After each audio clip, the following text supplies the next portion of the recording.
গড়েরটা দেখছি আমরা কি বলছেন, একটি ক্লাসে 52 জন ছাত্রের গড় নাম্বার 64.5, যারা পরীক্ষায় পাশ করেছে 72 নম্বর পেয়ে এবং অকৃতকার্য মানে যারা ফেল করেছে তাদের গড় নাম্বারটা হচ্ছে 42।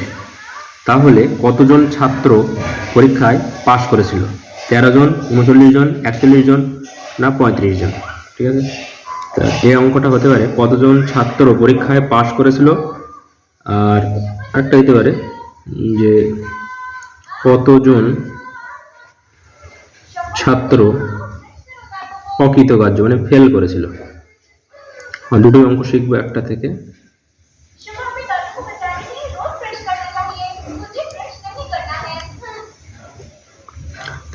ক্লাসে 52 জন ছাত্রের গড় নাম্বারটা দেওয়া আছে।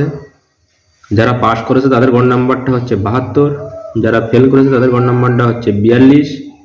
তাহলে আমার বার করতে হবে কি না কতজন পরীক্ষায় পাশ করেছে সেটাও শিখতে হবে, এবং কতজন পরীক্ষায় অকৃতকার্য মানে ফেল করেছে সেটাও বার করতে হবে। অপশান দেওয়া আছে 13, 39, 41, 35। তেমন আমরা কীভাবে করবো না, প্রথমে 52 জন ছাত্রের গড় নাম্বারটা দেওয়া আছে, তার 52 জন ছাত্রের মোট নাম্বারটা আমরা বার করে নেবো। সেটা আমরা সবাই জানি কীভাবে করবো না, 64.5কে আমরা 52 দিয়ে গুণ করে নেবো। তাহলে এটা গুণ করি আমরা সিম্পলি। 5 2 10 0, 4 2 8 9, 6 2 12,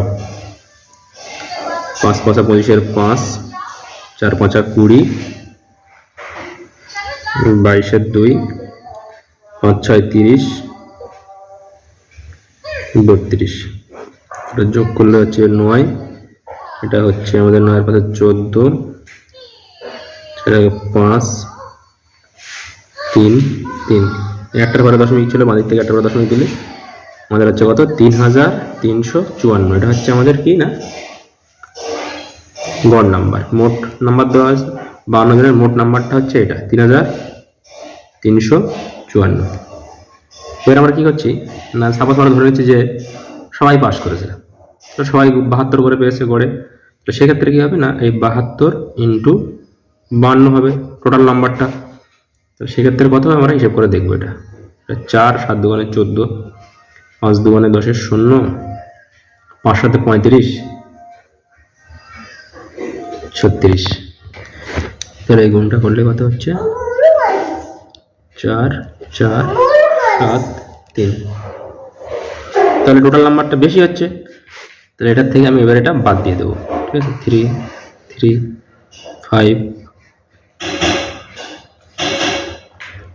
3 3 5 4, বিয়োগ করলে কত দাঁড়াচ্ছে 0, 5-এর করে দাও 14, 9 দাও 14, হয় থাকে 1, 4-এর করে দাও 7, এটা হবে 3। ঠিক আছে, এই যে ডিফারেন্সটা হচ্ছে, এই ডিফারেন্সটা আমরা কি করব না, এই পাস করা এবং ফেল করা যে নম্বর গড় নাম্বার দেওয়া আছে তাদের ডিফারেন্সটা দিয়ে আমরা ভাগ করে দেবো। ঠিক আছে, এটাকে আমরা 30 দিয়ে ভাগ করব। তাহলে এখানে 1 হলো 30, 9 0, ঠিক আছে, 3 দিয়ে করলে 3 30 90, তাহলে হচ্ছে 13।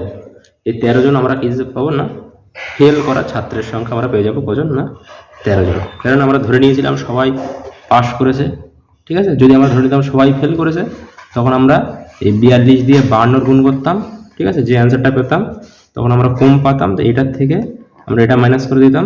মাইনাস করার পরে এই ডিফারেন্সটা দিয়ে ভাগ করলে আমরা এখানে পাশের সংখ্যা পেতাম, সেটা আমরা দেখে দিচ্ছি। ঠিক আছে, তাহলে যদি এতজন 52 জন ছাত্র, ঠিক আছে, যদি 13 জন ফেল করে তাহলে পাশের সংখ্যা কত হবে, 52 থেকে 13টা বাদ দিয়ে দিতে হয়ে যাবে কত, এটা হচ্ছে 9, হাতে থেকে 1, তাহলে 39। তাহলে পাশের সংখ্যা কত না 39। তাহলে যদি বলে কতজন পাস করেছে তাহলে আমাদের এটা অ্যান্সার হবে 39। আর যদি আমার জিজ্ঞেস করে যে কতজন ফেল করেছে কিংবা কতজন অকৃতকার্য হয়েছে, সেক্ষেত্রে অ্যান্সারটা হয়ে যাবে আমাদের কত না 13।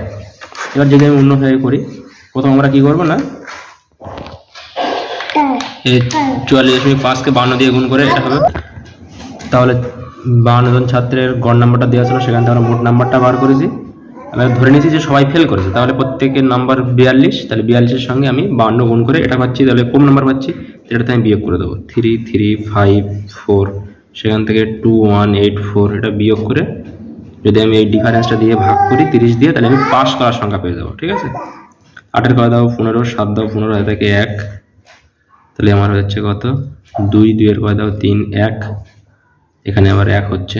এইটাকে আমি কী দিয়ে ভাগ করব না, এই যে আমি যে পাস করা গড় নাম্বার এবং ফেল করা গড় নাম্বারের ডিফারেন্সটা দিয়ে ভাগ করে দেবো। এটা দিয়ে ভাগ করলে আমরা কি পাবো, 3 3 9, 0 90 হয়ে গেল, 7, 8 করে দাও 11, 2 দাও 11, 0 3 9 27। তাহলে আমরা পেয়ে যাচ্ছি এতজন পাস করেছে। যদি আমরা ধরে নিই সবাই ফেল করেছে, তো সেভাবে আমরা অ্যান্সারটা পেয়ে যাবো কত না, পাসের সংখ্যাটা পেয়ে যাবো।